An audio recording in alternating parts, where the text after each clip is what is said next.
안녕하세요. 좋은 아침입니다. 오늘은 2021년 5월 21일 금요일 아침입니다. 안실교과 새벽기도에 오신 여러분들을 진심으로 환영합니다. 저는 대파교회를 섬기는 정선옥이라고 합니다. 벌써 한 주일을 마감하는 금요일입니다. 한 주일 잘 보내셨습니까? 언제나 어김없이 다가올 것 같지만 누구에겐가는 다시 맞이할 수 없는 한날이란 사실에 마음이 아프고 때로는 내게 주신 이 날을 감사하는 마음으로 보내야겠다는 생각을 하게 되는 날입니다. 오늘 하루 생명을 주신 하나님께 감사하면서 기쁜 마음으로 하루를 힘차게 살아가시기를 바랍니다. 그러면 기도드리고 오늘 교과 내용을 살펴보도록 하겠습니다. 기도하겠습니다. 하늘에 계신 저희들의 아버지, 오늘 하루도 생명을 허락하여 주셔서 감사를 드립니다. 하나님께서 우리에게 주신 이 생명의 하루를 주님 안에서 보낼 수 있도록 도와주시옵소서. 우리가 이제 말씀을 펼치겠습니다. 주님께서 우리에게 말씀하여 주시고 하나님께서 보여주신 율법에 대한 올바른 정신과 우리가 어떻게 율법을 기쁜 마음으로 준수할 수 있을지를 다시 한번 생각하고 우리의 삶에 실천할 수 있도록 도와주시옵소서. 오늘 하루의 삶도 주님께 영광이 되게 하여 주옵기를 간구하며 거룩하신 예수님 이름으로 기도드렸습니다. 아멘. 감사합니다. 우리는 이번 주에 영원한 하나님의 언약에서 제8과 언약의 율법에 대해서 공부를 하였습니다. 언약 율법에서 율법의 역할을 간단히 우리가 정리를 해보면 하나님께서는 복음의 전달자로 우리를 부르셔서 은혜와 축복의 언약을 맺으셨다라는 것입니다. 그리고 율법 준수를 통하여서 하나님과 맺은 언약이 더욱 단단한 결속력을 가지게 된다라는 사실도 알 수가 있었습니다. 그리고 중요한 사실은 하나님께서는 우리를 속박하기 위해서 율법을 준수하라고 명하신 것이 아니라 우리가 믿고 신뢰할 수 있는 하나님께서 우리가 행복하고 풍성한 삶을 살게 하기 위해서 율법을 지키라고 명하셨다라는 사실입니다. 그러므로 우리를 행복하게 하시기 위해서 명하신 율법을 자원하여 드려야 한다는 것이 바로 이번 주 교과의 주 내용이었습니다. 그럼 오늘은 금요일 소지로서 더 깊은 연구를 하는 시간인데요.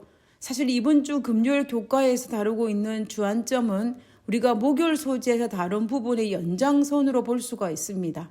그 말은 우리가 어떻게 자발적으로 율법을 준수할 수 있느냐에 대한 부분입니다. 마태복음 22장 34절에서 40절에 있는 말씀을 보면 한 율법사가 예수님을 시험하기 위해서 율법 중에 무엇이 가장 크냐고 질문을 합니다. 그때 예수님께서 대답하시기를 내 마음을 다하고 목숨을 다하고 뜻을 다하여 주 너의 하나님을 사랑하라 하셨으니 이것이 첫째 되는 계명이요 라고 말씀하셨습니다.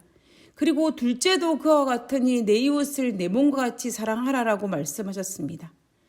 결국 예수님의 대답은 율법 중에 가장 큰 것은 바로 하나님을, 이웃을 그 어떤 것보다 진실되게 사랑하라는 것이 대답이었습니다. 사랑은 모든 허물을 덮을 수 있습니다. 사랑은 모든 것을 견딜 힘을 가지고 있습니다. 사랑은 자원하여 행할 수 있는 힘을 제공하는 원천이기도 합니다. 만약에 예수님 당시 이스라엘 백성들이 하나님을 정말 사랑했다면 예수님께서 이 땅에 오셨을 때 못 알아볼 수가 있었을까요? 저는 불가능하다고 생각합니다. 얼마 전에 옛날에 한국에서 이산가족 찾기 운동이 한창일 때 녹화되었던 이산가족을 찾는 방송을 다시 본 적이 있습니다. 어릴 때 헤어져서 자신의 이름도 모르고 부모님의 이름도 모르는 상태인데 가물가물 기억나는 몇 가지 기억 조각들을 모아서 가족들을 찾는 모습은 참으로 감동적이었습니다. 그 중에서 저를 감동시킨 것은 기억들의 조각들을 맞추지도 않았는데 한쪽에서는 자신들을 닮은 모습을 보고 잃어버린 가족이 맞다고 외치면서 기억의 퍼즐들을 하나씩 맞추어가는 모습이었습니다. 사랑은 알아보는 것입니다. 가물가물하는 작은 기억들의 퍼즐을 맞추어서 가족을 찾는 것입니다. 사랑이 있기 때문에 그의 모습만 보아도 가족이라고 알아볼 수 있었던 것입니다. 근데 이스라엘 백성들은 사랑이 없었기에 예수님께서 이 땅에 오셨을 때에 알아보지 못했던 것입니다. 그들이 그렇게 율법을 달달 외웠지만 사랑 없이 의무로 외웠기 때문에, 그리고 그들은 사랑 없이 행동으로 옮겼기 때문에 율법을 그들의 삶에는 아무런 영향을 미치지 못했던 것입니다. 그래서 실제이신 예수님께서 이 땅에 오셨지만 그들은 예수님을 도대체 알아볼 수가 없었던 것입니다.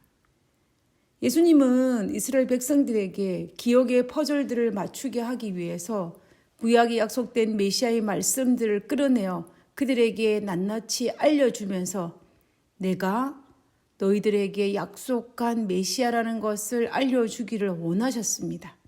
그러나 그들은 그 기억의 퍼즐들을 맞출 시도조차 하지 않았습니다. 단지 니고데모를 비롯한 극소수만이 구약에 나타난 메시아의 퍼즐들을 끌어모아서 예수님의 십자가 이후에 겨우 예수님께서 메시아이심을 알아본 인물이었습니다. 참으로 슬픈 모습입니다. 잃어버린 가족이 찾아와 자신이 가족이라고 외침에도 불구하고 전혀 아무런 감흥도 없이 잃어버린 가족이 아니라고 부인하는 모습과 같은 모습이 바로 예수님께서 이 땅에 초림하셨을 때의 모습입니다. 만약에 이 장면이 연출된다면 잃어버린 가족이라고 알고 외치는 사람은 얼마나 마음이 답답하고 아플까요? 지금 예수님의 모습이 딱 그 모습입니다. 잃어버린 자녀를 찾기 위해 이 땅에 내려오셨는데 백성들이 자신을 알아보지 못하고 오히려 쫓겨남을 당하고 십자가의 죽임을 당하였으니 얼마나 마음이 아팠겠습니까? 이스라엘 백성들이 마음을 다하여 목숨을 다하여 뜻을 다하여 하나님을 사랑했다면 절대로 일어나지 않을 상황입니다. 사랑이 없는 율법 준수가 이렇게 힘이 없다라는 사실을 우리는 여기에서도 발견할 수가 있습니다. 사랑하는 마음을 우리가 가진다면 우리가 율법을 지키는 것이 왜 멍해가 되고 짐이 되겠습니까? 사랑이 있다면 율법을 지키는 것은 기쁨이요 또 자원하여 드릴 수 있는 충분한 이유가 될 것입니다. 어떤 분이 우스갯소리로 이런 말씀을 하는 것을 들은 적이 있습니다. 배우자가 피곤한 늦은 시간에 밥을 달라고 하면 짜증이 난다고 합니다. 그렇지만 어쩔 수 없어서 억지로 밥을 지어주는데 사랑하는 자녀가 아무리 늦은 시간에 심지어 피곤한다 할지라도 밥을 달라고 하면 기쁜 마음으로 밥을 짓게 된다라고 말하면서 웃었던 한 분의 이야기를 들은 적이 있습니다. 우스갯소리이지만은 엄마는 기본적으로 자녀를 얼마나 사랑하는지에 대해서 너무 적당한 비유로 든 것 같습니다. 똑같이 밥을 지어도 억지로 하는 밥과 기쁜 마음으로 하는 밥에는 분명히 차이가 있을 것입니다. 우리 118페이지에 있는 교과 내용을 한번 읽어보도록 하겠습니다. 사람이 그리스도의 능력과 은혜로 말미암아 하나님의 율법의 계율들을 지키기 시작하고자 한다면 그 이전에 반드시 마음속에 사랑이 있어야 한다. 사랑 없는 순종은 아무 소용이 없을 뿐더러 불가능한 것이다. 그러나 사랑이 현존하는 곳에서 사람은 하나님의 계명들에 표현된 하나님의 뜻에 조화되도록 삶을 바로잡기 시작할 것이다. 제7 안식일 예수 재림교회 성경 주석 부분입니다. 사랑 없는 순종은 불가능하다는 것입니다. 어쩌면 일순간은 가능할지 모릅니다. 그리고 눈가림은 가능할지 모릅니다. 그러나 장기적이고 마음을 울리는 순종은 불가능합니다. 그래서 예수님께서는 율법사가 어떤 율법이 가장 크냐라고 질문하였을 때 사랑이라고 대답하신 것입니다. 왜냐하면 사랑이 이 모든 것을 가능케 한 원천이기 때문입니다.